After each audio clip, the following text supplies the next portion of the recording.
for another episode of the 12-Man Fan Jam Show, a show made by 12s from around the world for 12s from around the world. I'm Mosette, and here's your host, and my dad, the self-appointed Reverend Moses of the St. Paul Allen Church of Seahawk Positivity. Yes, welcome everyone to another fine edition of the 12-Man Fan Jam Show, episode 1024, as your Seattle Seahawks get ready to end the regular season with the Los Angeles Rams. So do us all a favor. Put your tray table up, put your seat back up in full upright position, fasten your safety belt, keep your arms and legs inside the podcast at all times. And what can I tell you? It comes down, who thought at the beginning of the year that it would come down to the final week of football for the Seahawks and they have a playoff chance? Not a lot of people, but here we are. Yeah, Will raised his hand. So we have a great show for you this evening on episode 1024. First, we'll introduce the posse that's with me. First, there's Matt from merry old England. Hi, Matt. Good morning, Moses. How are you? Wonderful. How are you, sir? Well, aside from technical difficulties that have forced me onto a separate laptop, the big news over here at the moment is a book from Prince Harry that's causing all sorts of shit. Apparently, his big brother pushed him over and he broke his necklace. No. I mean, that's got to be worth some money, hasn't it? So anyway, I've decided to write my own tell-all book, Dennis, because as you know, I have a big sister myself. You do? And she once pushed me in a cupboard and locked the door for several hours. So clearly, I'm going to need to write my own book. I'm going to call it Spare Me, and that's got to be worth $40 of anyone's money, if you ask me. You should write a book on Aaron Rodgers, but we won't go there. Yeah, I could write a novel on Aaron Rodgers, allegedly. Allegedly. Isn't it ironic that the Seahawks' chances this weekend come down to Aaron Rodgers? Not ironic. Yeah. Perfect. That's on us. That's on you, Maddie. Also, here's Dustin. Hi, Dustin. How are you? Good. How you doing? Good. Dustin's got a little bit of an eye blemish. He was late to the show, so I had to take care of business. Yeah. It was a household accident. We'll just leave it at that. Domestic abuse. Domestic accident. Yeah. No, what happened was I was at this beach party, and this girl asked me if I wanted to dance. Her ex-boyfriend, got pissed off and punched me. He beat me up, but it's cool because on my way home, I ran into this old guy from Okinawa, and he's going to teach me some self-defense. Ooh, wax on, wax off. Yeah. Wax on, wax off. Congratulations also. Thank you. No, what really happened, though, just so you guys know, it wasn't Lindsay, allegedly. No. What happened was, in my house, we sleep in a king-size bed, pretty large bed, plenty of room. At my in-laws, where we were last weekend, it's a much smaller bed that we're sleeping on. And I rolled over, and gravity's a bitch, because gravity won. I fell off the bed, and when I did that, I hit the side of my face on the nightstand. Yep. So, I did the same thing, but I didn't get a black eye. And that's a true story. About 2 months ago, I fell out of my bed, and I hit I'm surprised I didn't get a black eye, but you did. So thanks for taking that for me. Yeah, no problem. And there is Statsman Mark. Hi, Statsman Mark from Nevada. How you doing? Good. I'm adjusting to my first winter wonderland out here and driving in snow. Oh my God, how you handling it out there? Okay. Well, I'm okay, Des. I know I have to be extra careful because with California license plates, no one's going to cut me any slack if I screw up out here. So that's the truth. I think they were just clear. Although when I get out and they look at me, they're like, "Yeah, I thought so." I'm like, "Geez, do I look like this?" Yeah, I thought so. And also there's Will. Hi, Will. Hi, Moses. How are you? Good. How are you? I'm doing okay. I haven't blacked my eye. I haven't. Good. There's no members of my royal family writing dumb books, and I'm not getting flipped off by Nevada drivers. My life is just boring. That's comparison. Awesome. That's awesome. I do have a black eye story, which has to do with our next member, by the way. When little Mo was just a little kid, little baby, I was sitting. It was after a Rams game. We were upstairs on the bed, and he was sitting up, and I was laying behind him, and he was so used to just throwing himself back into the bed that he just threw himself back and popped me in the eye. This was after a Rams game, and I laid on the ground, and Alexis, Jacob could have been more than two. I said, Alexis, go get your mom. I seriously thought he had popped my eye out. It hurt that bad. And I'm laying there and I'm like, okay, no, my eye's in the socket. I'm okay. Cause I didn't want to get off the bed because I thought the kids are going to see the eye and go, ah. So, but I had a really good shiner from Little Mo, who's here. Hi, Little Mo. A little bit younger back then. Yeah. You don't jump on the beds anymore, do you? They'd break if I don't hurt us, Maybe. okay? We got a couple announcements before we go into how the show's run. First off, I want to share this with you guys. I noticed that Donald Trump Jr. was doing a press conference, and he was doing our thing, but he kept doing it during the whole quote like this, and he kept doing this, and I don't think he knows how to do it. So he obviously is not a fan of this show, because we say allegedly and we're done. He was doing the whole quote like this. We're like, dude, that's not how you do. No. I want him to be a fan. Oh, he's not. He's like doing the military press. Still talking out now. up there. They said that this wasn't a problem to them and blah, blah. I'm like, you not want to show. Second announcement is paragraph. Yeah. Second announcement is this very special show this weekend. Of course, Seahawks playing the Rams, but it's also two members of the posse's birthday. We have Will and Dustin. Congratulations, Will, Saturday, Dustin on Sunday. So we want to wish you all a happy birthday and many, many more. Yeah, appreciate it. I'm old. And thanks to Becky. Got your birthday card. That was very nice of you. It looked handmade too. So yeah, it was awesome. Very nice. Appreciate it. Very nice. We didn't send them anything. Dump all the little things out onto the floor. We didn't send him anything. I flew to Seattle and I punched him, and I punched Dustin in the eye, and I came back. That was it. I couldn't find Will. So let's get into this. Let's see how this show is actually run. Yes, the 12-man Fan Jam show format. It's 4 quarters and a halftime, just like a real NFL football game. In quarter one, will catch us up on the news. In quarter two, we will go over last week's game, which was the Seahawks victory over the Jets, 23-6. At halftime, it's the best Seahawk themed trivia game on the internet. 12-man Fan Jam show halftime trivia Of the world. And who was our winner last week? I'm pretty sure it's me. Oh, Will. Okay. It was Will this time. The second half will get you set up on everything you need to know for the game. We've got injury report. We've got fashion. We've got fashion. We've got weather. We've got a Seahawk sermon of Seahawk Positivity. We put that together. Your make predictions, game balls, and prognostications for that game between your Seahawks and the Los Angeles Rams. A quick programming note. We want to remind all of you, of course, that we're on the interweb all over the place. We have a Facebook. We have a 12-man Fan Jam show Facebook page. We do a great game day thread during the game. Join us on there and comment during the game. We're on Twitter at 12-man Fan Jam show, of course. You're watching us on the Seahawk Positivity YouTube channel. And please don't forget that you can always email us at 12manfanjamshow@gmail.com.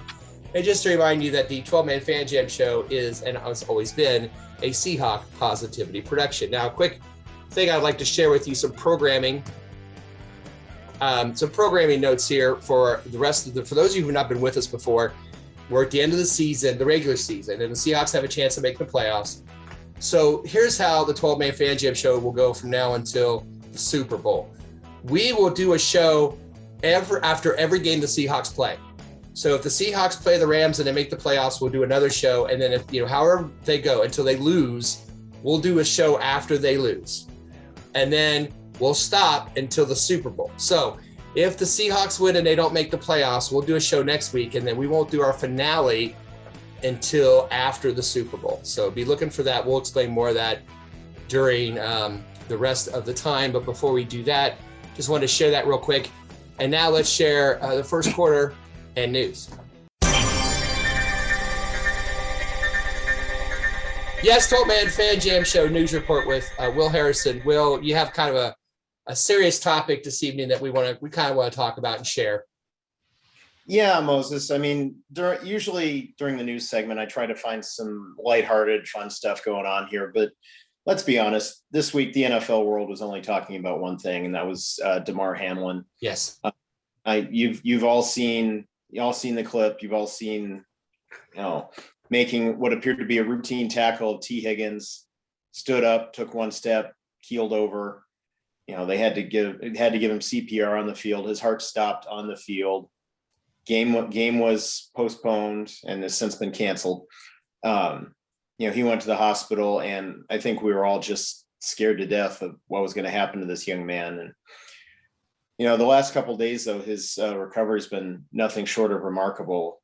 He woke up, I believe, Wednesday night for the first time and was able to communicate via writing.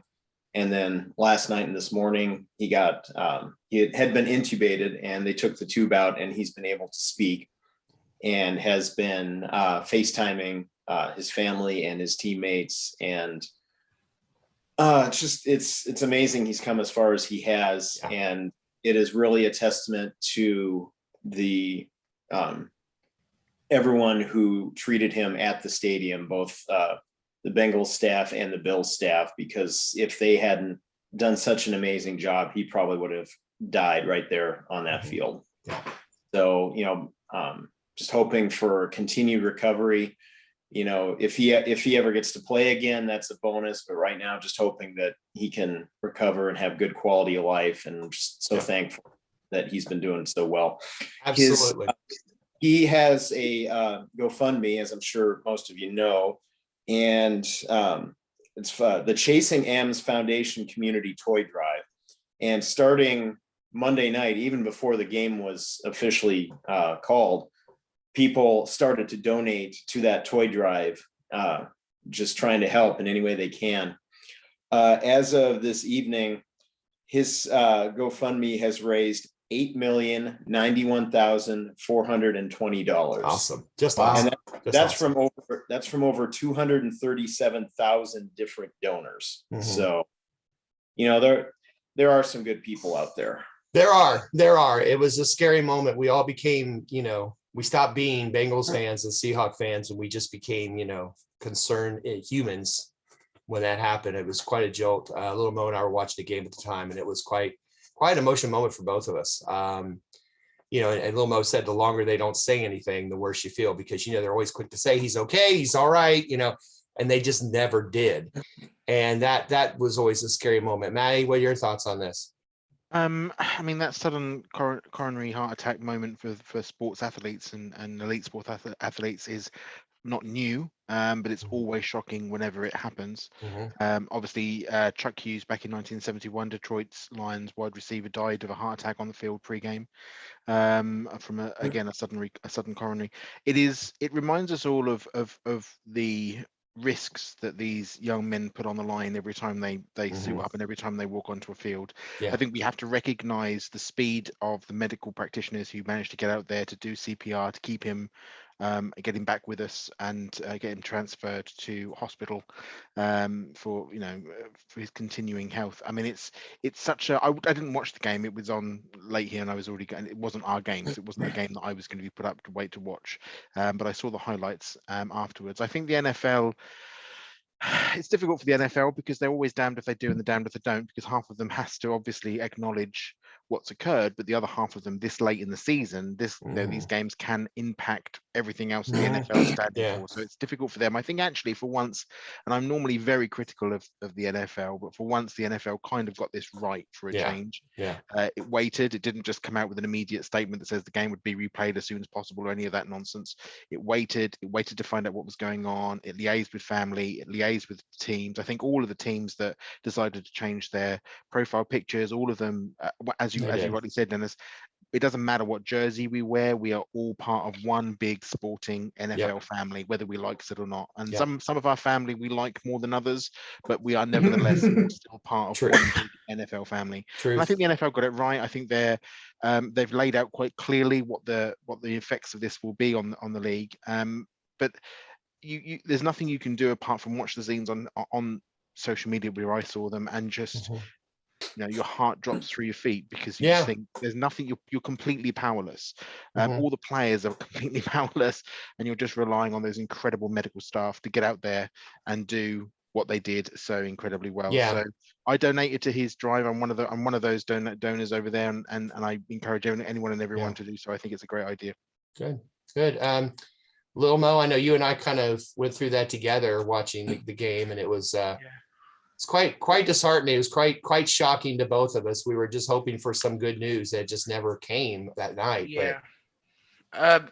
There's mixed things. Like at first they said they want to play after 5 minutes, and then Troy Vincent, who's one of the top guys in the NFL board The said player that system. that was never going to happen. So it's mixed, whether who said, she said, whatever. But I will say, you said to me, because you grew up in that area, that UC hospital is very. It that's is. what UC's is very good. UC's is very good. So yeah, it messed me up a little bit. I'm not gonna lie. No, it did. puts It life did. in It shook us perspective both a little bit. It shook us, and we both said a prayer for him before I went to bed, and hope that helped. Zordy, what are your thoughts on it? Well, among other things, I mean, we were talking a little bit off camera, and I got more info, and it's good that he's communicating even more. I didn't see it. I was at work. I usually don't catch Thursday nights. I check on a break. The score says suspended, so I'm thinking weather before I could read anything. Sure. Because the last thing I'm going to think about. And then I just heard he's 24, and then I realized I'm almost 30 years older than this guy, and he's the one who had, some. It's just so weird on a lot of levels. I'm grateful he's okay. It makes sense. Obviously, the game wasn't resumed. There's just no way for that night. And then when I thought about it later, when they were saying, the game was canceled. And I thought, well, that makes sense. Just because the coverage alone, I think everyone would mean well. But can you imagine how much this rematch would be talked about? You couldn't. And it would be just too weird. And then you have Dr. Phil. I'm segueing into my own invitation of the psychological trauma. It's absolutely. Like it'd be weird for them to get together again for this game. Ultimately, I guess it's too soon. Yeah, I just think of all the options they have. Sure. Let's just not press it. Right, I agree. But Dustin, the number one thing is that DeMar. It's nice that it obviously could have been much worse, and he looks like he's heading in a good direction. He is, and we're all thankful for that. Real quick before I pass to Dustin, the two things that stuck out for me that night, watching the two head coaches interact together, which was just phenomenal. And also the Bengals fan with a little boy that had a sign. It always was a Bengals sign. He'd flipped over, but pray for Buffalo, number 3 Hamlin, and held it up as people were leaving the stadium, which both of them wearing Bengals gear. But, that just kind of struck me as well. Dustin, what were your thoughts? Well, I didn't catch it live per se. I had just missed it. I turned the game on right as the ambulance was pulling away, and I was like, oh, it's like somebody hurt a leg or something. Yeah, right, exactly. What I was figuring. And then I noticed a somber tone of everything, and then they cut away, and I was like, oh, I wonder what happened. And so I started watching. I was like, oh my god. So a lot to unpack with it. A couple of things. The first thing is what Mark said. Very, very true. I know you're making a little bit of a Dr. Phil joke and whatnot, but what you got to remember is a lot of the football players in the NFL, they're basically kids. I mean, they're 22, 23, 24 years old. Yeah, definitely. So they're not trained to deal with or see that kind of thing. They're not used to seeing exactly. a friend of theirs on the field getting CPR. Great point. Or the only time they ever see anybody get shot, because they had to use the AED, which is the automatic external defibrillator, which gets your heart back in rhythm. Right. So they actually had to use that on him on the field. Right. And if you're not trained at all and you don't know what that means, all you see is that, and you recognize that's really, really bad. Yes. So these guys are seeing some trauma. I mean, they're not going to forget about this. A lot of them will probably actually need some counseling. Just looking at their faces when they're reacting to it and whatnot. I mean, these are a bunch of kids that just went through a very traumatic situation. Right. So there's a huge psychological impact to that that'll have to be addressed. 2, you hate to see it happen, obviously, right? But if that's going to happen to you while playing football, having it happen in an NFL stadium is about the best case scenario. That's a good point. Yeah, the sooner you can start getting CPR, getting treatment in a situation like that, the more likely you are to survive. And they were on the ball. Yeah, they were right there. They got everything done. They did load them up in the ambulance because they recognized they had to do CPR. And you don't want to do that in the ambulance if you can avoid it. It's best to have it on a flat ground, better surface, get it done. So they made great calls. And obviously, I mean, they're high-level physicians and, healthcare providers. So you would assume that they would. Yeah. But, yeah, so it was he was in the perfect place for that to happen. He was. And and then lucky it didn't happen like towards the end of a game in a blowout or something like that, when people are exiting the stadium and there's freaking cars everywhere. Yes. I mean, as far as him getting treatment and getting help, that was about the best case scenario. Because if that would have happened on a high school field, no, that kid would not have made it. There's zero chance because the resources aren't there. Yeah. But I think the way that the NFL handled it was about as good as you can. I think so too. You don't want to make the call right away because again, you make the call right away and say, we're done, game's over. People are going to start exiting the field, and then you are going to have a traffic problem for the ambulance. Right. And you want to sit there and gather as much information as you can. I was very proud of the coaches. They came together. The players, everybody. Yeah, they knew that what had just happened was bigger than NFL. It was bigger than football. I mean, that was a game. This was life and death, and it had a very serious impact on their teams psychologically. So the fact that they're able to recognize that, talk to each other, get on the same page, and then get everybody off the field away from the situation. Because even if they would have just stood out there and kind of warmed up or tried to talk or whatever, I guarantee you just seeing where your buddy was just laying down, that's gonna linger in your mind. Yeah. So the fact that they removed themselves from the area, removed themselves from the situation was very, very smart also. So I think, and the people that were talking about it even, when they cut to the guys in the studio and stuff, Booger and those guys. And I thought top to bottom, that was handled about as well as it could have been. And I'm glad that they're not going to play it. They're just going to find a workaround and address it a different way. So. And that they will. One of my, hold on real quick. I was going to add one thing. One of my first things was I was worried that his family wasn't there because it wasn't a home game. So one of my first things was, what is that play am I going to be? But thank goodness his mom was there and she was. Little Mo was very relieved when the family was there, and I couldn't imagine. I couldn't imagine if they had to go on a flight and just that whole flight. I know, unbelievable. Especially the way flights have been. Yeah, that too. I mean, they would have been. Yeah. I mean, in the moment in the stadium, you see that you're an emotional wreck. Yeah. But at least you can be there and you can be there to support them and ride with them on the ambulance. Imagine if, say, they live in California. Yeah. Imagine they're stuck in California. They see this on TV. There's not really a good way to communicate. Maybe, I don't know if he's married or has a girlfriend out there. Yeah. Maybe they can get a hold of that person, but you have Buffalo. Nothing. Yeah. I mean, it's oof. Yeah, it was a scary situation. Scary situation. We're going to go ahead and end the first quarter there. We just wanted to take our time to kind of share our feelings and our views on the Hamlin situation. Of course, everyone here, 12-Man Fan Jam Show, Seahawk Positivity Productions, definitely send out our condolences and our prayers and our well wishes for him. It sounds like he's doing very well, very encouraged like everybody else. So we'll just end the first quarter here, and we'll come back with the second quarter. We'll talk about the Seahawk football and the victory over the Jets, and we'll do that after this brief break.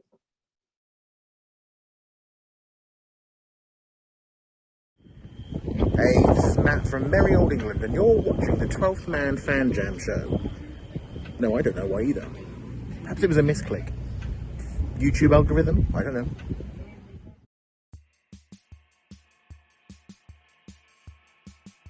Yes, welcome to quarter two of episode 1024, the Rams version of your 12-Man Fan Jam Show. We spent the first quarter talking about the very serious injury to Mr. Hamlin of the Bills. We're going to talk about Seahawks from this point forward, and starting with last week's victory over the Jets, the Jets just end the season. Jets 23-6, the Seahawks in a complete team victory. It felt like at home. Will, what are your thoughts about that game? Well, I tell you what, Moses, I mean, it was from the first play, you had a feeling it was going to be different than the last several games. Yes, sir. Yes, sir. K9 busted that huge run, and we scored a touchdown a few plays later. I'm like, where the hell was this for the last month? And the Jets have been really good this year, so it's not like they're 2-12. They were 7-8. They've got a good defense, and we drove right down the field on them and scored. And we got another touchdown, got 17 points, I believe, in the first half, which turned out to be more than enough. But I was glad we tacked on 6 more, which we'll see at the end of the quarter. Yes, of course. But no, I was just from top to bottom. This was the best effort we put together probably since the Giants game. I mean, we were getting turnovers, we were getting pressure on defense. we gave up Yeah. a few. We had a few missed tackles, and if they got a few good runs on us, but just never really got anything going.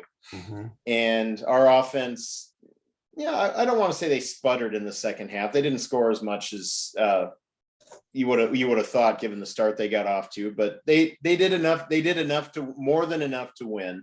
We let them hang around. Yeah. Yeah. It was a very solid win for a team that needed any kind of win it could have gotten. Yeah. So I Absolutely. was very impressed. It was a good win. Dustin, what are your thoughts? It was fun to see the run game going again. Yes. Watching K9 jump out there. Dallas had a pretty good game. Kind of the game within the game kind of things were fun, like seeing Sauce on one side and Bullen on the other. Watching how they play, seeing as how they're both kind of leaders for the Defensive Rookie of the Year award. Yeah. So that was pretty fun. Overall, I just had a lot of fun watching it. It was good, solid team effort. We didn't allow them to score a touchdown. I don't think there's a whole lot more you can say about how great it was for the Seahawks to not only get the win but play the way they did, because that bodes well for next week if they can continue on with that momentum and keep things running the same way. We can only hope. I have something to say. Okay, go ahead. I think if they had anybody else at quarterback, they would have won that game. Yeah. I really do. Mike White. He looked awful. Mike White looked awful. They were talking about how accurate he's been. He missed a lot of throws. A lot. Yeah. Well, he's out this week, and it sounds like one of the shots he took against us may have broken some ribs. So that would explain why he was playing so badly. Probably we beat the hell out of him. Yeah. Yeah, that'll do it. That's why I'm not podcasting well, because of Lindsay. Yeah. See, there you go. Stats and Mark, what are your thoughts? Well, it wasn't, again, this game was something I had to kind of see later. Even on my app, they didn't have it available anyway. It's the old, of course, the local whatever game was on. Yeah. Actually, it was the Niners and Raiders, which actually turned out was pretty entertaining. But a few things. Number one, they got a win they needed. They got it at home. Their home record, I once in a while I'll hear people mention it, outside of the COVID year when it was one of the COVID years, they went 7-1, and then, but the home has not been too dominant, It hasn't been. but they got a good win. There's a history with Carroll. It's weird to think of when you see a clip of Pete Carroll coaching the Jets. Isn't that weird? Yeah. 1990. What year was it? 1994. 1994. Like, he looks so young. I know. It's just a trip. And the Geno Smith reserve, we played with him too. So there's that thing. Right. Yeah. And Pete with the same wad of gum in his mouth from 1994 until now. Still. But listen, the fact, again, I ate so much crow this year. I set a record, and my nose is turning this gleaming yellow. I'm getting to get a beak because the fact he has this team in contention for the playoffs in the last week of the season is remarkable. It's just remarkable. Yeah, I totally agree. And I think this is really probably the best for all the flaws, everything going on, everything that happened this offseason. It's amazing this team is in contention. I've told Dennis, I've never watched so little football yet. After the 2012 team, I'm probably most proud of this team going back many years. Yeah. Because they had every reason to win 4 games. Exactly. Exactly. Maddie, what are your thoughts? It's always good to score in every quarter. I think it's always good to see our third down efficiency rise from 14% the week before to 33% this time around. 1 out of 3, yeah. Makes a big difference, folks. And this is, it's those sort of things, but I agree. I have to agree with Lil Mo. I think White was throwing behind every receiver he threw towards. Even the Jackson high, low, in. It was just appalling. His throw to Diggs was pretty accurate. I was going to say the only throws that seemed to be really on target were to Jackson and Diggs. Everything else seemed to be all over the place. Nice. I think Geno. I'm sorry, but I don't think. Wow. Okay. Geno did well enough to win. Well done. But I think some of the Geno's plays worried me a great deal. His ability to throw a ball away worries me, because when he does decide to do it, he sometimes doesn't even seem to get it beyond the line of scrimmage or out of bounds. Right. Instead, he seems to throw it towards the closest possible player, regardless of what jersey that player is wearing. And that scares the bejesus out of me a little bit. He cost us 13 yards on a stupid, I don't know what that was all about. This whole I don't know. I just don't know what happened there. But this whole he's got to learn not to use a spin move. Yeah, that was it. Like spin round, and then I'm just going to throw it over there. On the game day thread, we were like, how was that? So there were moments. I mean, again, I think if Gino, if the plays are there, if his progression works and the plays are there, he's quite solid. If they're not, he worries the shit out of me, because I have no idea where that ball is going to go, or where it's going to end up, or whether it's going to get the distance or whatever. So that's a fair assessment of my team. So he did enough to play. I mean, Ken Walker 133 yards or so. I think we had more penalties still. I think we were on 5 penalties. Although, again, I do think some of these isn't terrible. Yeah, some of those flags were just, I don't know what was going on with some of them. Some of them were questionable. Very questionable, but they always are. But nevertheless, I think it was a solid performance against a subpar team with a poor quarterback. We deserved to win it. We did win it. That's good news for us. Yeah. And Gino. Go ahead. No, go ahead, Dustin. I'll say with Gino, I think he spent too much time watching Russell Wilson and that escapability. Because man, he sees the dude coming, and 9 times out of 10, when he goes to spin, he just spins right into the dude's chest. Right into the chest. It's like, how about step up into the pocket? That's literally what Wilson did. That's what he always did, was just kind of just go like that and just take the sack. I was going to say take the sack. Around him though. Yeah. The safest thing for Gino to do is to take the sack sometimes. Well, I will say an improvement step forward in the pocket. If you're gonna take a sack, at least do it going forward. Don't spin backwards and lose 2, 3, 4 more yards. Well, I will say an improvement is he did run like when there was an obvious first down, not try to throw it into a he did. I'll tell you what, one of my favorite plays though, he did throw it on the run when he did that little shovel pass. That was nice. That was nice. Probably my favorite throw of his from the game was like, and Gino, he played for the Jets, the Giants, and the Chargers. He went 3-0 this year on the revenge tour. 3-0. Little Mo he did right back. He did right back. Little Mo, what did we miss? Well, I think we got pretty good pressure, all things considered. I mean, it was a bad O-line. We did. When you have 2 former Seahawk tackles, they're going to go so well. But did you know that Fant used to play basketball? I had no idea. Oh, hey, Moses, really quick. We had Jake Curran in there as the extra tackle, and he was the eligible receiver sometimes, and he wears number 74. 74. So it was like flashing back to 3 or 4 years ago. God. We wanted that jet sweep, Will. As reported eligible. We wanted Fant to run a jet sweep. Remember on the show, we're like, we want Fant to run a jet sweep so bad. Yep. Yeah. Well, I was also going to say number 74 be eligible was brought back so many good memories. When he caught the ball and just fell when no one was near him. Yeah.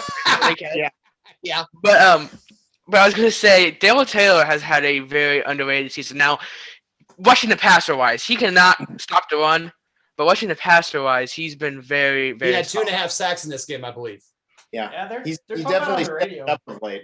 On like 3rd down, bring him in 3rd down, rush the passer. Finally. Yeah, they talked about it on the radio this week. Pete Carroll talked about it too. Darryl Taylor was actually interviewed as well. And they were talking about what's changed, because he didn't really start out strong. It's been more recently that he's been playing really well. And part of it was the type of rush he was doing. He's more of a speed rusher. That's what he's best at. And they said that he started leaning more into that, and then his angles when he does it. Instead of trying to go wide or go upfield, he changes angles, trying to dip his shoulder and get around guys, and it's allowed him to get to the quarterback better. And can I just do a quick shout to Tony Mabray for the first NFL catch of your career? Happens to be a touchdown. Oh yeah, totally agree. That's wonderful. It was a great day for tight ends.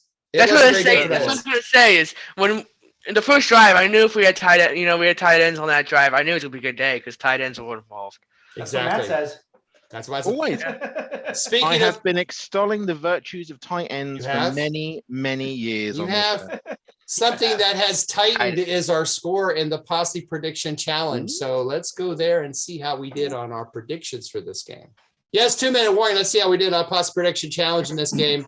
23-6 was the score. Will and I had 23 points. So did Jimmy. Jimmy, 23-16. I wanted to give it to Matt, but he missed one number. 23-6, 23-16. I mean, I got to give it to Jimmy. Prognostications, Seahawks forced turnover, 2 sacks. Walker with 80, Walker with 100, 3 sacks, 2 turnovers. That all worked. The game ball was interesting because there really wasn't a lot of game balls to be given. Walker, and that was about it. Gino was under 200 yards. Goodwin didn't play. Disley did nothing. Metcalf had like 2 catches for 10 yards. I just, it was really unusual that in a win, Brooks didn't do very well either. Walker got the game ball. He got hurt, so he did very well. That's why, yeah. Yeah, Disley didn't have a good game. The over and under was under. 3 of us got it. Jimmy got it. So that means the scores from week 16, Jimmy with 6. Will and Moses with 5. Mike with 2. Little Mo with 1. Jose with 1. Dustin, Chris, Andy, Matt, Statsman, Martin, Carey all had 1. Scores overall, Mike at 36. Chris and Jimmy at 30. Me at 29. Jose at 27. I carried 24 and then re-looked and went, oh, she had a point. So I gave her 25. Stats and Mark with 23. Will, Andy, 21. Mark, Dustin, 18. Little Mo, 17. Matt, 16. Becky, 14. Going into the last regular season game, it is a 6-point lead between Team 12 and Team Posse. They are certainly within range, y'all. We can do this. You keep saying that every week. I do. You're running out of time, young man. We're running out of Compared time. to years past, this isn't bad. This isn't bad for years past. It's usually like 30 points. So Yeah. So it's almost competitive. Yep, let's go to halftime. It's halftime, bitches! All right, we got a lot more show coming up. From this point forward, it's all about the Rams. It's all about the Seahawks. And it's all about halftime trivia. The most amazing Seahawks-themed trivia game on the internet. 12-man fan jam show, halftime trivia. Of the world. Of the world. And that's coming up right after this. Hey, this is Dustin with the 12-man fan jam show. I'm out with our mascot, Kona, out for a walk. Just want to say thanks for listening, everybody, and that Matt always cheats at trivia. Go Hawks. Yes, welcome everyone to America's favorite Seahawk-themed trivia game on the internet. 12-man fan jam show, halftime trivia. Of the world. The game that challenges the posse and those watching the show. For those watching, the answers and questions will be on the lower left of your screen as we play this. I have an announcement. Question. Yes? When he was making this, he did not tell me the answers, but he said, quote, we're going to hate him. So I don't know what he put. I will tell you that, you're going to hate me. I was sitting the other side of the room and I'm going, oh, they're going to hate me. He goes, what are you talking about? I said, I'm doing trivia. He goes, we're going to hate you. I said, yes. I mean, so nothing's going to change. Nothing's going to change. So, Matt will get all the college questions. Dustin will get all the math questions. Basically. Yeah. And Zordy will get all of the, I don't know, questions. Old questions. And you'll get any questions. So let me remind everybody how to play. There's 2 rounds of questions that the posse will answer. Each one is worth a point. At the end, we have a special final question worth 2 points. If there's a tie after that, there's a double secret overtime question for those who are tied. And the winner becomes crowning champion, 12-man fan jam show, halftime trivia champion of the world and of episode 1024. So you can also take one away once during the first 2 rounds. So Will, 1, 2, 3, 4, or 5, sir? 4. Will goes with 4. Dustin, 1, 2, 3, 5. 1. All right. Little Mo. 2. Whoa. Okay. Matt, 3, 5. 3, please. And that leaves, of course, Statsman Mark with question 5. Are you ready? 202. Oh. 202. All right. First question. Remember, every question there, every time through the rounds, there's one question that's not exactly a question for, football related or related to the Rams and the Seahawks. Yeah. So here we go. Mark, Dustin, question 1. Are you ready? Ready. Dustin, I'm gonna be. Your question is this. Seahawks played the Rams in 2002 in Seattle. How many touchdown passes did Matt Hasselbeck have in that game? 1, 2, or 3? They always give us trouble. I'm going to say 2. He's going to say 2. Yeah. I'm sorry, it is 1. I'd have gone 2. Yeah. Gave you more trouble than you thought they did. Yeah. Apparently. Little Mo, Yes. your question is not a football question. Fantastic. Your question is this. What country has a tradition of wearing red underwear on New Year's Eve? Italy, Russia, or Spain? I got a pretty good idea. I do too. It just, well, I don't know. I'm gonna go with Russia because they're pretty special. Russia because they're special. They're all about the red. That too. They're also not very fun. No, it's Italy. Sorry, it's Italy. It's probably all like with vodka. Did you know that, Matt? I did. Okay, good for you. Good. Huh. Yeah, lucky you. Whatever. Moving on. Matt, your question is. It's not going to help me. It's not going to help me with my own questions. No, it's not. Because yours is football. In 2003, Rams in Seattle. How many interceptions did Mark Bulger throw in that game? Mark Bulger. Oh, wow. I don't remember. Good a time as any. Take one away. All right, it's either 2 or 3. I'll go with 2. I go with 2. Yes! Matt is on the board. Chance to win that game. Yeah. Will. Wow. Seahawks played the Rams in Seattle in 2007. How many times did the Seahawks sack Mark Bulger in that game? 1, 2, or 3? That was back during the run where we beat him, swept him 5 straight years. So I'm going to say 3 sacks. Ooh, 3 sacks. Huh? It's a ding, ding, ding, ding. Sorry. 3. Well, you're right. You're right. You're right. On yours. That canceled out. That canceled out. It's Schrodinger's trivia. There you go. Oh, there you go. You were just getting ready for Mark. Mark, here's your question. No, okay. Mark. Nice. That was messed up. When the Seahawks played the Rams in Seattle in 2013, how many touchdown passes did Russell Wilson throw in that game? 1, 2, or 3? That's the game we went to. Well, let's see. Been after the Super Bowl. Well, first off, Dennis, if I hear a buzzer and a bell at the same time, is that a Fan Jam speedball? That's exactly what that is. I thought that was kind of clever. You know, I'm going to wing it and say 3. He's going to weigh in and say he's going to go high or go home or go, hey. Just like Go old high. times, it's 1. Fine. Line. That's it. So, That's it. Matt has a point. Nobody else has any points. So we'll go through 6 to 10. Will's got a point. Oh, sorry, Will. You're right. Matt and Will have a point. I'm sorry. Will, 6 through 10. 7. Matt, 6. 8. Little Mo, 6. 6. Okay, I didn't. Shush. Dustin, 9 or 10. 9. Matt least Mark with 10. 69, dude. All right, here we go. All right, question 5, Mark. Nope. Seahawks played the Rams in Seattle in 2013. How many? No, quick. Sorry, question 6. I always do that. Little Mo. Yeah.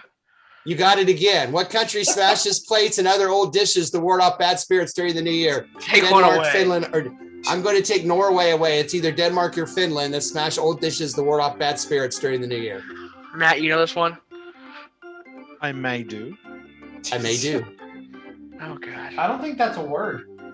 He may do. Thinking of Liechtenstein. sea I don't know anything about Denmark, so I'm going to go Finland. You know more about Finland Go than with Denmark. Matt, I didn't even know what Denmark. did you know that, Matt? Yes. Okay, good. So those are 2 questions about Europe that Matt knew that he didn't get to use. So, Will, Well, Seahawks play the Rams in 2016. I How many believe you're right. How many touchdown passes did Russell Wilson throw in that game? 1, 2, or 3? Take one away, please. 2 or 3?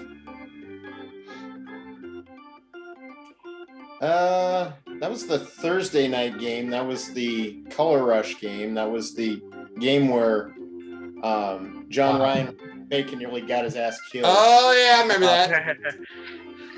I'm gonna say 2. He's gonna say 2. Quite the memory, sir. Yeah, but it didn't work because it's 3. Not really. I mean, you remember the jerseys, the Yeah. places. Quite hey, Rain not Man-ish. that I'm keeping score, but I've got 4 straight questions wrong. Oh, well, you're on fire. I mean, you kind of are keeping score. You're almost on par with Statsman Mark. Hey, Matt. 276,000. Matt, when the Seahawks played the Rams in Seattle in 2009, how many times did Mark Bolger get sacked in that game? 1, 2, or 3? If my memory's right, that was a game with 4 quarters. There was a half time, and Seahawks were in blue. pretty sure Rams some were fans wearing yellow. turned up for that game. It was a pretty good game. I think it's probably, let's go 2. Let's go 2. Not quite. 3. I need that one, Matt. How about that? Well, good for you. You still got 4 wrong in a row. Dustin. Yeah. Seahawks played the Rams in Seattle in 2019. Who led the team in receiving yards in that game? Jerron Brown, Will Dissly, or DK Metcalf? Jerron Brown. I forgot Jerron Brown. Yeah. Those are the top 3, by the way. I always take the top 3. So those are the top 3. So Jerron Brown, Will Dissly, or DK Metcalf, who led the team in receiving yards I that have a game? hard time believing Will Disney was playing. But Yeah. Not like the others, Dustin. It must have been early. Take one away. I'm going to take Jerron Brown away. It's either Will Dissly or DK Metcalf. Oh, that's good because I was kind of leaning towards Brown. Ha! All right, I'm gonna go. I guess I'll go with Uncle Will. Maybe he had a good game. He was healthy for a day. Oh, wow.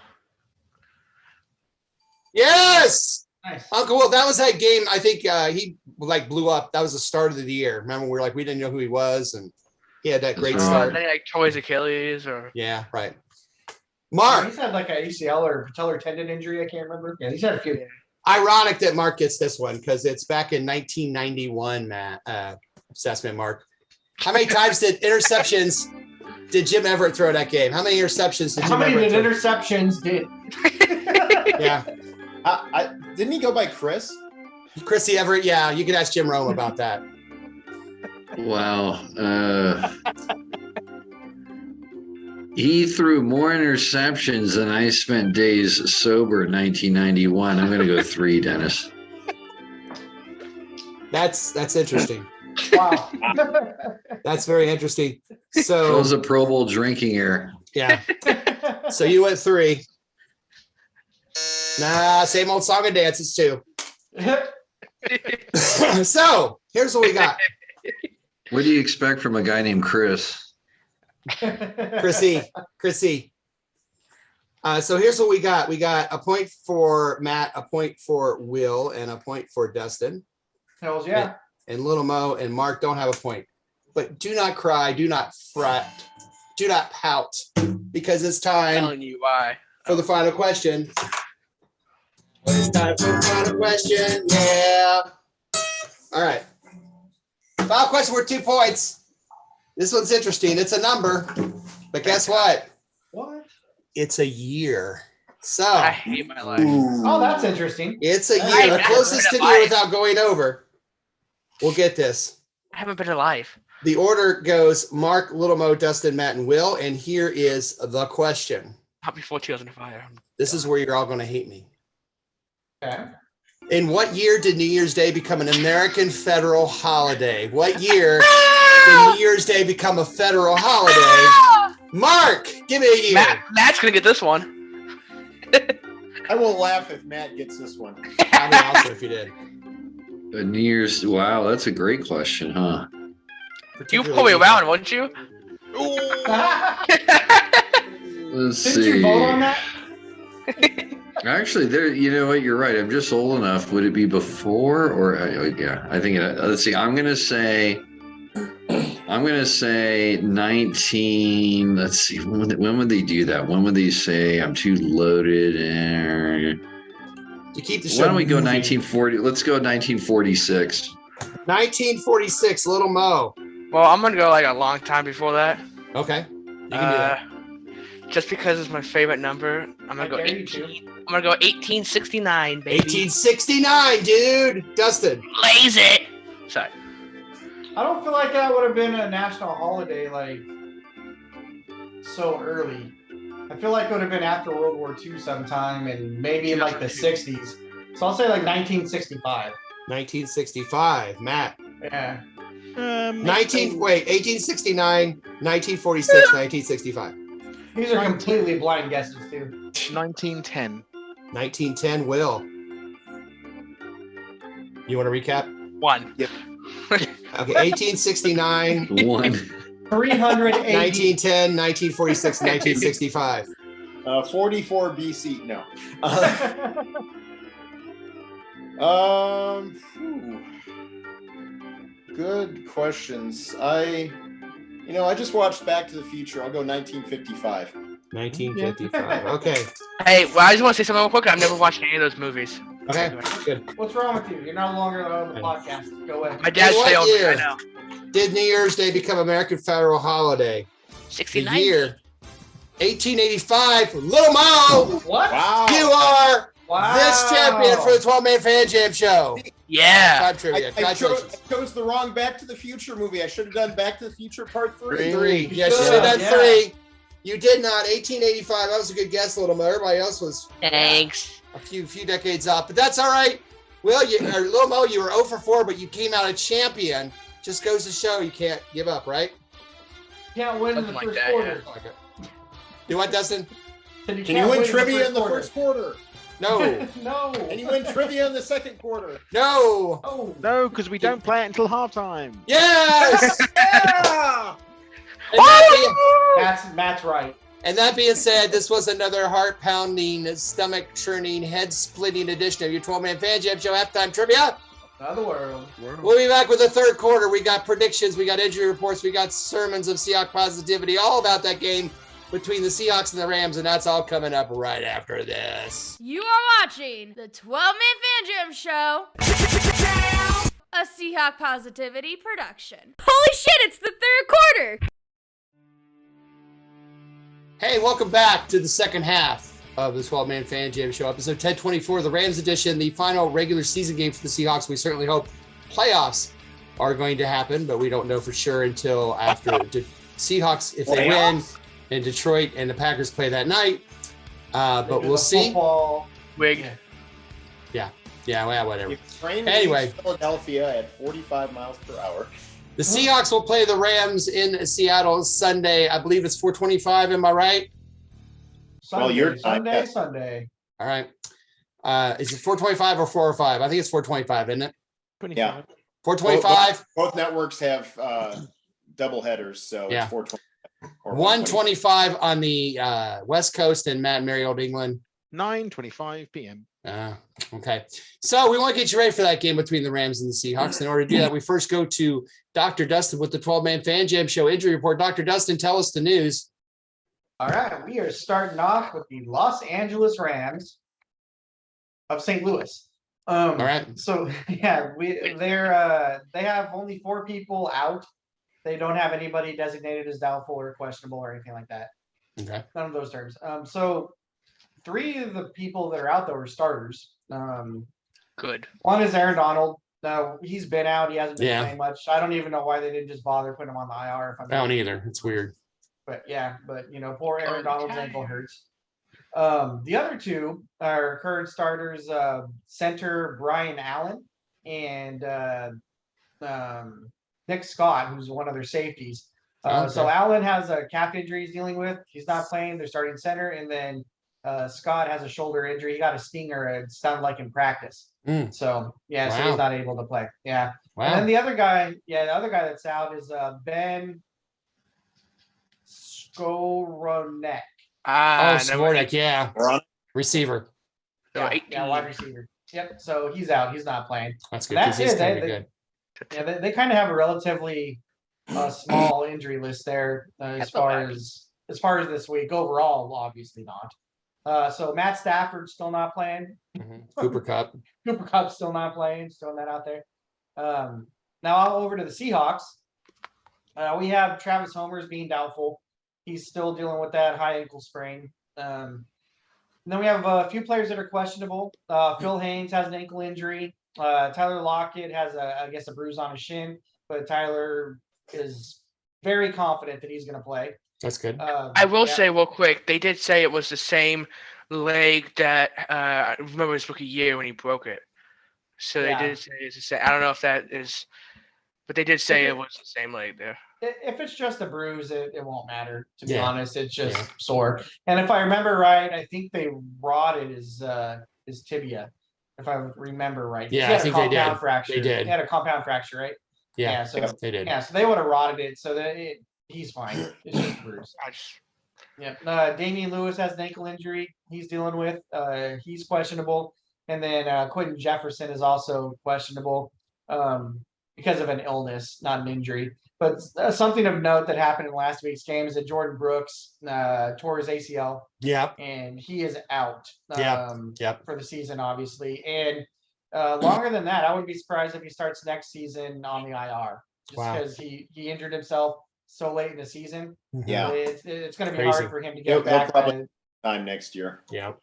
Crazy. Yeah, but that's it. I mean, right. Really, it's relatively small injury list for this time of the season. It is. That's good. Thank you, Dr. Dustin. Yep. And now we take a look at the weather and fashion for the show by going across the pond to merry old England with Matt from merry old England. Oh, Matt. Yes, thank you, Moses. It's the last game of an eventful roller coaster season.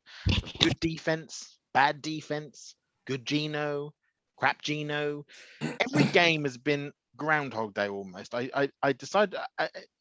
Sorry, every game has been different. Definitely no Groundhog Day situations here. But speaking of Groundhog Day, I decided I would contact your country's government for this weather report. Because I normally start off the season with them, so I thought I would end the season with them as well. So I tried to get hold of the House of Representatives. So one of them could flick on the television and relay to me what the weather was going to be, but they just wouldn't tell me.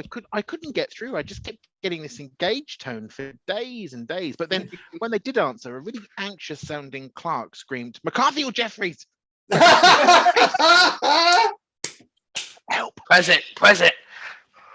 So I decided I'm going to give them a break because clearly something's going on there that I don't know. So I decided to visit NFLweather.com, and that tells me that there is a possibility of light rain for this game. Temperatures at around 49 degrees Biden, but wind chill will make it feel a tad cooler than that. Light southeasterly winds. So rain looks like it could be on the way for this particular game. Light rain days. So what to wear for the last game of the regular season? Well, much like Kim Kardashian, the Rams have been about a bit. Cleveland, Los Angeles, St. Louis, back to Los Angeles. So you can wear anything you like to honor any of those cities. For Cleveland, for example, you could go as Tracy Chapman, Drew Carey, or even screen actor legend Paul Newman. Yeah. For St. Louis, you could go as writer and poet Maya Angelou. You can Twitter creator Jack Dorsey or Roseanne Connor's much, much better half, John Goodman. Or a Band-Aid under your eye like Nelly. Yeah, but for me, it's Los Angeles, really, where the Rams call home. And so the choices are pretty endless there, really. I mean, it's the world's biggest megacity, isn't it? So Adam Levine, Etta James, Weird Al Yankovic, all there for you. But if I was going to this game, there really is only one look for me. That's right. I would go as Cher. Complete with long dark hair, skimpy leotard, torn fishnet tights, arriving by US Navy battleships surrounded by seamen. Surrounded by seamen. Yes, covered in semen. And to complete the look, I would bring some of Cher's best-known songs with me to sing at halftime, including the classics like Gypsies, Tramps, and Thieves. That's just the Rams defense. My personal favorite, though, if I could turn back time, I'd have probably thrown it to one of my own players.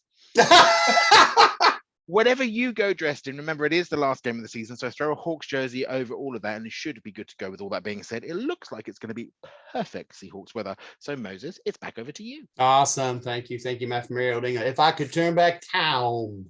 If I could turn back town. And now we're going forward on town. And we're going to go with our numbers for this game brought to us from Nevada itself and Statsman Mark. We remind you that these are for just entertainment purposes. And please, whatever you do in the name of God, don't take anything we say seriously on the show ever, especially now. Statsman Mark, what you got? You're right, Dennis. If people had followed my betting advice, it would have been the equivalent of maxing out a credit card at about $8,000. They would be pretty much. Nonetheless, we keep trying. Yes. And we're going to take all that government money we've been no, I'm kidding. Anyway. Okay, let's see here. So as the final three games, I just these spreads. It's hard to know. According to my record, it's hard to figure out what's going on anyway. And then there's the added challenge of it being the final week. Yes, but nonetheless, I got to involve this one team. I'm going to take the Raiders. Have been such a mess. I guess they sent or did Derek Carr volunteer to go home, or did they send him home like a kid? Either way, I think they sent him home. I'm not sure. Yeah. We're going to take the Chiefs. We're going to take the Chiefs minus 8.5 points for this one. Nice. And I'm not sure, is that game in? Boy, you can tell. I don't know if that's in KC or not. I think it is in KC. It's in KC. It is, yeah. Yeah, okay. We'll take the Chiefs. Matters. The Eagles are 14-point favorites over the Giants. I'm going to take the G-Men just for Cover. just for charity. That's a good idea. For the New Year charity, plus lot. 14. It is a lot of points. And then finally on the over-under, we're going to go over 40 points for Atlanta, Tampa Bay. All right. And those Excellent. are the picks. That's a bold one. Yeah, that is. Those are some good picks, Zordy. Thank you so much. All right. Hold on. Shit, I need to read that thing.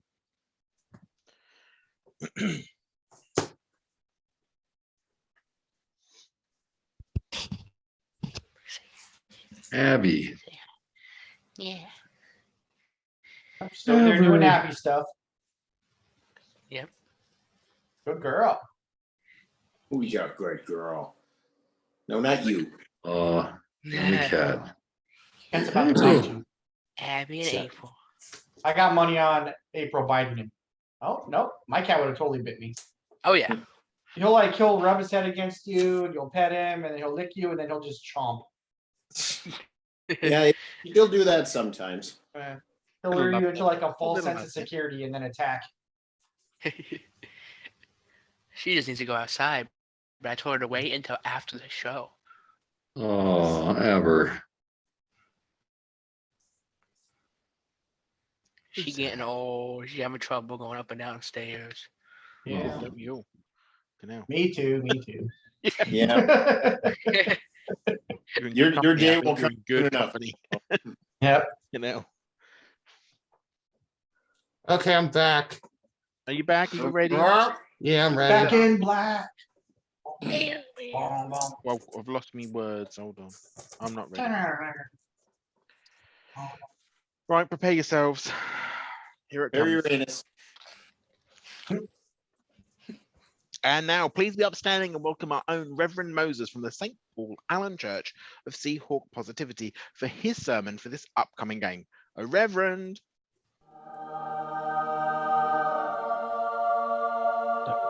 Reverend? Oh, Reverend.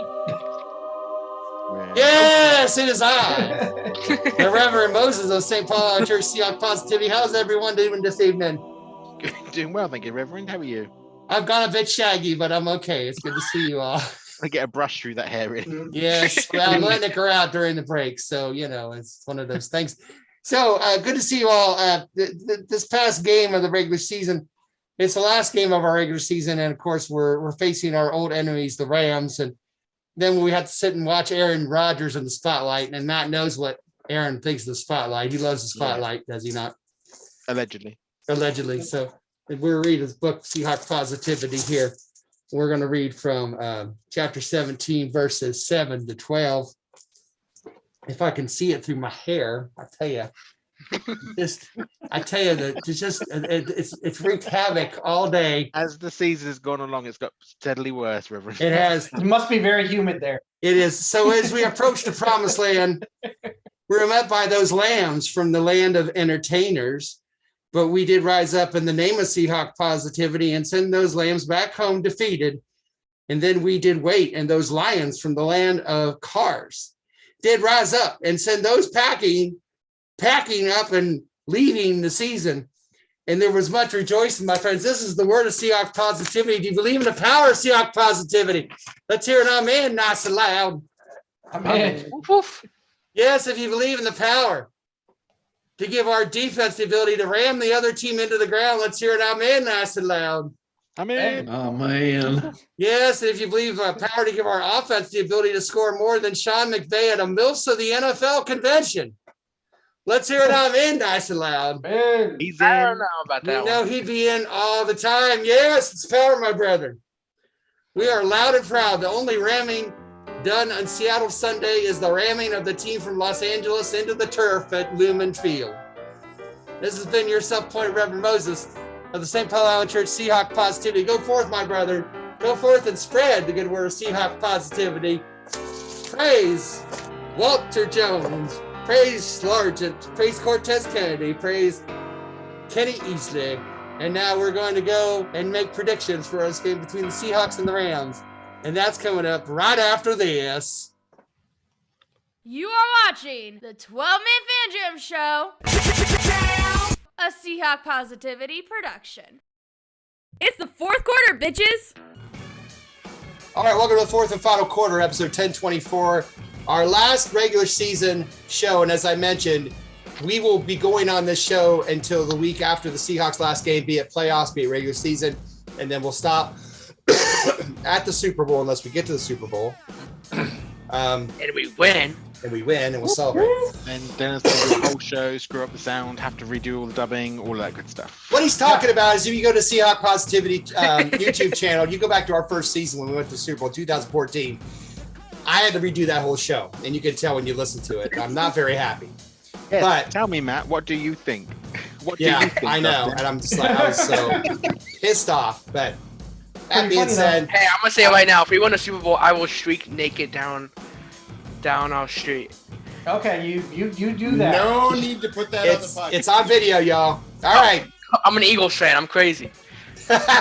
So here's where we make our predictions or prognostications in game balls for that game between your Seahawks and the Rams.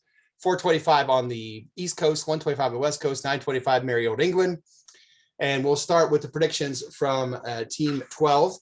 Jose says 27-20 Hawks. Prognostication, Tariq gets a pick, my game ball, and my game ball. Go Hawks and go Lions. Mike Pascal of Game Buzz fame.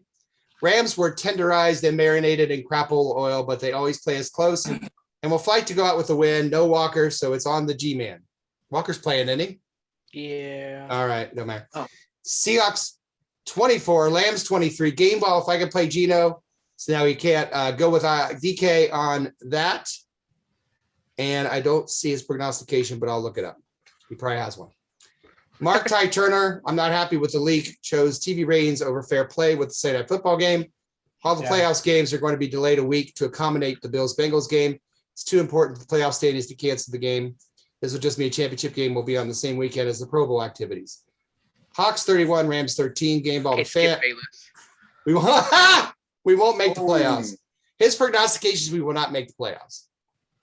Carrie. That's just going to be tough. Hey, if he wins, I think we dock him a point. Yeah, I think so too.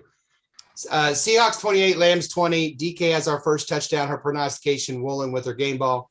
Jimmy, the Clams will have a spoiler on their mind, but not in our house. Hawks put it off 23-16. Game ball to Walker. Prognostication, DK with a touchdown. Hawks fans cry victim and conspiracy the next several hours. That's his prediction. Becky 30-13. Game ball to Metcalf. Seattle defense 2 TDs. You get mad at Dustin for his 40% stuff. No, that was not his prognostication. That's just something he said at the end. That was just a comment. That was a comment. Okay. Little Mo, what you got for this game? The team with more points will win. Yes. Oh man. Yeah, you got his prognostication right, I think. Can't believe I never thought of that one. I'm gonna go 30-10 Seahawks. All right. I'm gonna say Ken Walker with a touchdown. Okay. And he'll get my game ball. All right. And by the way, that is Abby, our 12-man fan, one of our many 12-man fan jam show. Pat says she heard me say her name. Yeah. She does. On the other side of the building, of the house, but yeah. And then of course we'll go to Will with April in a little bit. Team Posse. Chris 28-24 Rams. He says Wagner gets a sack. I'm not going to allow that because that's a different player. He's not on our team. Yeah, So, not allowed to do that. game ball to K9. Andy, Seattle 42, Little Lammies 17. Game ball to K9. Prognostication, defense scores. It has to happen. Stats fan Mark, what you got for us?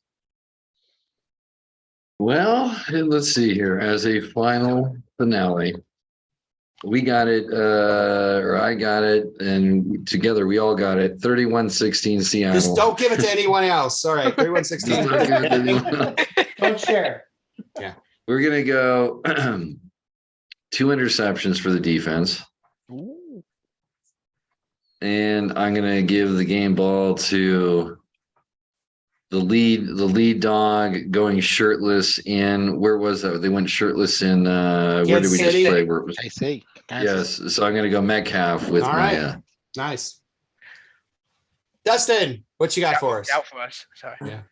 I'm going to say Seahawks are going to win 27-21. All right. I think the most interesting matchup, especially the way the last game ended, is going to be DK and Jalen. Yeah. So I'm counting on DK to be the victor in that situation again. So yeah, DK's gonna get my game ball, and I'm gonna say this time he's gonna put up over 100 yards on Ramsey. Ooh. Nice. Will he get a taunting penalty? Is the question. Yeah, I mean that's the fact. I mean that's a pretty key factor. Yeah. He might get kicked out of the game, and then that won't Yeah, matter. we'll see. Yeah, we'll see. They're both hotheads. Yeah, I like that prediction though. Will, and you have April with you, of course. How's April doing? Oh, she's doing fine. Good. Yeah, she's just wondering why I'm not feeding her. Yeah, Usual. well, that's that's usual. a good Yeah. question. Yeah. Because you have to give your prognostication, game ball, and prediction is why. Oh yeah, explain that to her. Yeah, I she'll do. get it. I say Seahawks 22, Rams 20. Ooh. No, excuse 22-21. Excuse me. Oh, okay. My prognostication, Gino did it once. He's going to do it again. We are going to score the game-winning touchdown with less than 2 minutes left. Ooh. My game ball will be to DK Metcalf. And oh yeah, You know how to ram it? We haven't heard that today. It's been a while. It's been a while. Will, you know a little bit of that song, don't you? Would you like to share real quick? no. Okay. Matt. Absolutely not. Back to you guys. Matt, Hello. what you got for us? Hello. I'll go Seahawks 27, Rams 24. All right. Game ball will go to DK Metcalf. Nice. Prognostication is the same prognostication I pretty much give it every Rams game. There will be an ejection in this game. All right. I like it. All right. That's a Here's good mine. one. Probably DK Yeah, probably. or Ramsey. All right. Well, let's see here. Last week, the Seahawks climbed out of the loser column and kept their playoff hopes alive by dominating the New York Jets team. I haven't seen Jets this dominated since Operation Desert Storm, but I digress. We kind of dominated. Make a joke about Look it up, kids. This week, the Seahawks come into the last week with hope for a postseason. Staying in their way is the Los Angeles Rams team that would like nothing more than spoil the Seahawks postseason party. On defense, the Rams are now led by some guy named Bobby Wagner. I don't know who Bobby Wagner is. Wagner's incredibly visible the first time these two teams played in Los Angeles. He had a sack, he had an interception, and I think he gave out free popcorn at halftime. I can't tell, but I could be wrong. Offensively, the Rams are led by Baker Mayfield. Is that right? Baker Mayfield? Yeah. Really? God, this Yeah. guy gets around more than a prostitute at a teenager virgin's boys sleepover. My son would know nothing about that, but we'll move on. More than Sean McVay at a NFL MILF convention. Yeah. Hey, well, speaking of him, head coach Sean McVay, who causes every MILF from coast to coast to drool like a lovesick teenager, is struggling to put a team on the field, let alone win games. Stafford, Kupp, Aaron Donald. The owner's box looks like a huge Pro Bowl reception party, but we'll move on. That being said, McVay will have whoever's left on his team ready to spoil the end of the season for the Seahawks. But not this week.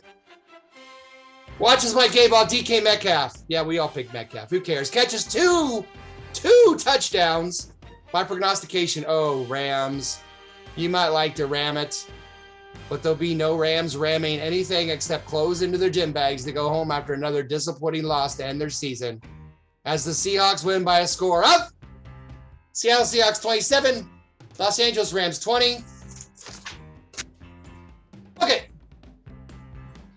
It is so booked. All right. We should have done the Packers and Detroit game too, but we didn't, but that's all right. Instead, we're going to say it's time to bring another 12-Man Fan Jam show to a sad close. We hope that you had a lot of fun and enjoyed yourselves. Maybe you learned a little something. Probably not. On behalf of Will, Maddie from Merry Old England, Dustin, Statsman Mark, Little Mo, Abby, Kona, and April, and everyone who participates in the show, this is your self-appointed Reverend Moses saying, until next week, as always, go Hawks. Go Hawks. Go Hawks. You know how to ram it. Everybody ram it. Come on, Will, do it. No, it's okay. Ah!